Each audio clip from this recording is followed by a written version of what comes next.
জ্বালানির দাম বৃদ্ধির জের ভাড়া বাড়ালো ইন্ডিগো। অন্তর্দেশীয় এবং আন্তর্জাতিক উড়ানের ভাড়া বাড়ালো ইন্ডিগো। 500 কিলোমিটারের মধ্যে অন্তর্দেশীয় উড়ানে ইন্ডিগোর নতুন ফিউল চার্জ 275 টাকা। 501 থেকে 1000 কিলোমিটারের মধ্যে অন্তর্দেশীয় উড়ানে ইন্ডিগোর নতুন ফুয়েল চার্জ 275 টাকা এবং 1001 থেকে 1500 কিলোমিটারের মধ্যে অন্তর্দেশীয় উড়ানে ইন্ডিগোর নতুন ফুয়েল চার্জ 600 টাকা। 1501 থেকে 2000 কিলোমিটারের মধ্যে অন্তর্দেশীয় উড়ানে ইন্ডিগোর নতুন ফুয়েল চার্জ 800 টাকা। ভারতীয় উপমহাদেশের উড়ানের ক্ষেত্রে ইন্ডিগোর নতুন ফুয়েল চার্জ 900 থেকে 2500 টাকা। পশ্চিম এশিয়ার উড়ানে ইন্ডিগোর নতুন ফুয়েল চার্জ 3000 থেকে 5000 টাকা।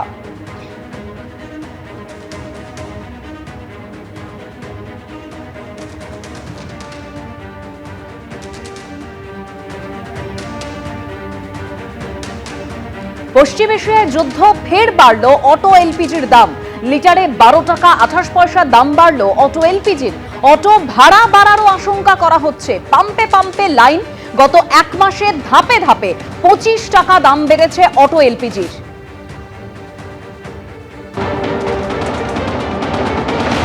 দেখো, জানিয়ে রাখি যে গতকালকে পর্যন্ত অটো এলপিজি যারা অটো চালকরা ছিলেন শহরে, তারা 70 টাকা 68 পয়সাতে গতকালকে পর্যন্ত কিনেছিলেন।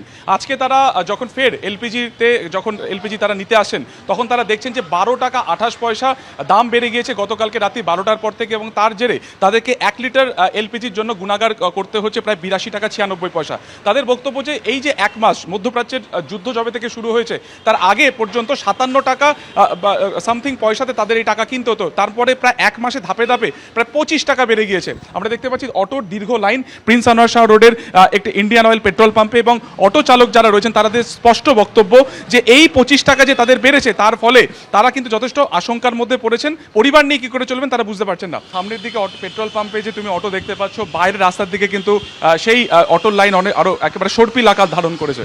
আমি এই যে দেখতে পাচ্ছ যেখানে এলপিজি নেওয়া হচ্ছে, এখানে কিন্তু স্পষ্ট যে রেট লেখা আছে, ক্যামেরা অভিজিৎকে দেখাতে বলবো, 82 টাকা 96 পয়সা, অর্থাৎ 1 লিটারের দাম 82 টাকা 96 পয়সা। গতকালকে পর্যন্ত কত রেট ছিল দাদা?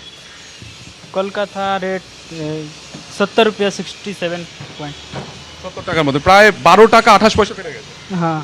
যেমন জ্বালানির দাম বেড়েছে, একটি অটোর সাথে একাধিক পরিবার কিন্তু যুক্ত থাকে। তার কারণে আমরা জানি যে দিনে 2 থেকে 3জন গাড়ির চালক যারা রয়েছেন তারা একটি অটোকে চালান। ফলত সেই জায়গা থেকে আরম্ভ করে সকালবেলাতে এরকম দীর্ঘ লাইন। তোমাকে একবার লাইনটা দেখানোর চেষ্টা করব। এই হচ্ছে পেট্রোল পাম্পের ভেতর দিকের অবস্থা। বাইরের দিকে যদি তুমি দেখো, এটা হচ্ছে একেবারে রুবি থেকে তোমার কোনো রাসবিহারী, একাধিক রুটের অটো কিন্তু এখানে রয়েছে। এরকম দীর্ঘ লাইন রয়েছে। তারা এক এক করে অটো যাচ্ছে ভেতরে এবং সেখান থেকে তারা গ্যাস ভরিয়ে নিচ্ছেন। এবং সব মিলিয়ে তাদের যেটা বক্তব্য যে যেখানে 57 টাকাতে তারা গ্যাস কিনেছিলেন এক মাস আগেও, সেখান থেকে প্রায় 25 টাকা বেড়ে গিয়েছে।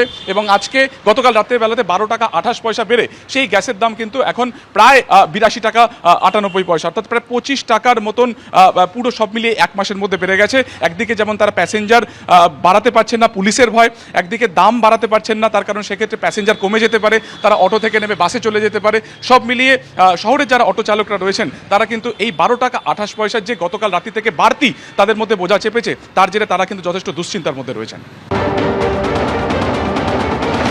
এটা আস্তে আস্তে এক ধাপে বাড়লো। প্রথমে বাড়লো 7 টাকা, তারপর বাড়লো 5 টাকা, এখন বাড়লো আবার এই 12 টাকা কত পয়সা। আমাদের কিছু কী করবো আমরা? আমাদের কিছু করবো মানে গ্যাস না হলে তো গাড়ি চালানো যেতে পারবো না। এদিকে ভাড়া বাড়ানো যাচ্ছে না। গ্যাসের দাম বাড়লে কীভাবে গাড়ি চালাবো বলুন? এইভাবে তো গাড়ি চালানো যায় না। সমস্যা দাঁড়িয়ে যাচ্ছে, ফ্যামিলির ঝামেলা লেগে যাচ্ছে, পয়সা বাড়িতে ঠিকঠাক দিতে পারছি না। আর এই এক মাসের মধ্যে কোথায় গিয়ে দাঁড়িয়েছে, আকাশ পাতাল হয়ে গেছে গ্যাসের দাম। যখন এই ক্রাইসিস শুরু হলো, তারপর থেকে এই পর্যন্ত 30 টাকার বেশি গ্যাসের দাম বেড়ে গেছে। আমরা ভাড়াও বাড়াতে পারছি না, আমরা কি করে চলবো? আমরা এইভাবে তো না খেয়ে আর দিনের পর দিন 6 ঘন্টা 8 ঘন্টা 10 ঘন্টা 12 ঘন্টা করে আমাদের লাইন দিয়ে গ্যাস ভরতে। এবিপি আনন্দ এগিয়ে থাকে, এগিয়ে রাখে।